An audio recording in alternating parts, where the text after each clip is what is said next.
আমি ব্যক্তিগতভাবে যেটা মনে করি যে বিচ্ছিন্নভাবে কোনো কিছুই করা যায় না এবং জোড়া তালে দিয়েও কোনো কিছু করা যায় না। আমার কাছে মনে হচ্ছে যে আমরা যে বিষয়গুলো নিয়ে দীর্ঘদিন কথা বলেছি, সংগ্রাম করেছি, লড়াই করেছি, এটা মুহূর্তের মধ্যে সমাধান হয়ে যাবে এটা মনে করার কোনো কারণ নেই।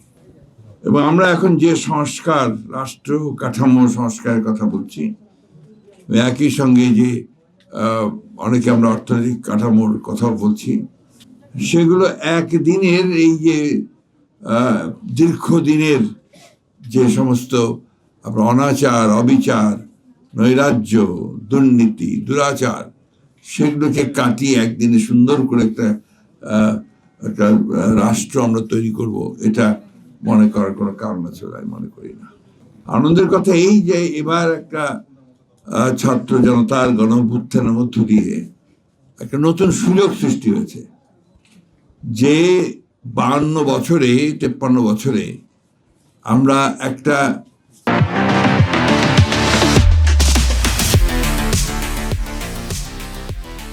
নিয়মিতভাবে শান্তিপূর্ণভাবে ক্ষমতা হস্তান্তরের বা ক্ষমতা পরিবর্তনের বিধানই আমরা তৈরি করতে পারিনি।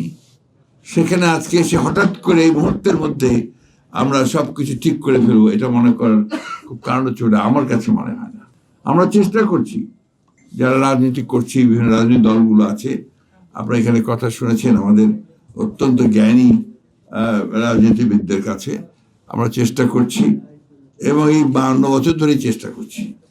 বিষয়টা হচ্ছে এই যে আপনার, আমি ব্যক্তিগতভাবে যেটা মনে করি যে বিচ্ছিন্নভাবে কোনো কিছুই করা যায় না এবং জোড়া তালে দিয়েও কোনো কিছু করা যায় না। এটা আপনার সুনির্দিষ্ট চিন্তাভাবনা প্রয়োজন, সুনির্দিষ্ট লক্ষ্য প্রয়োজন, সুনির্দিষ্ট চিন্তা প্রয়োজন এবং রাজনৈতিক দল এবং রাজনৈতিক নেতা বা কর্মী তাদের অত্যন্ত সততার সঙ্গে আন্তরিকতা প্রয়োজন। এই কথাগুলো এই জন্য বলছি অত্যন্ত জোরে, যে আমার কাছে মনে হয় যে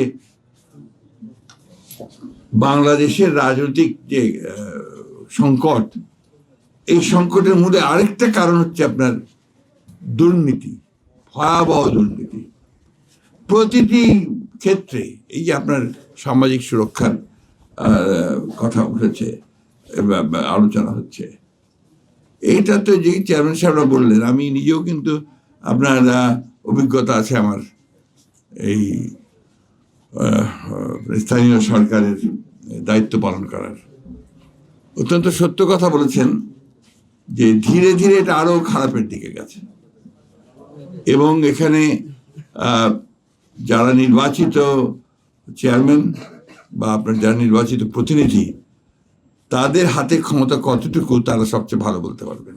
কি ছিল, উপজেলা ইলেকশন হয়েছে, উপজেলা চেয়ারম্যান একজন হয়েছে, উপজেলা চেয়ারম্যান, ভাইস চেয়ারম্যান, এদের দায়িত্ব যে কাজগুলোর সেটা সংসদ সদস্য নিয়ে নিয়েছেন, যেটা তার কাজ নয়। অর্থাৎ এটাকে সিস্টেমটাই এমন হয়েছে রাষ্ট্রের যে তাতে করে সেই দখল করে নিয়েছে। এবং আপনি লক্ষ্য করে দেখবেন যে বাংলাদেশে এই যে সংসদ সদস্যদের, তাদের যে ক্ষমতা আমাদের বরাবর হয়ে এসছে, সব যে দলই হোক, সেই ক্ষমতা আপনার একেবারে অমনিপোটেন্ট, সব কিছুর ওপরে। এবং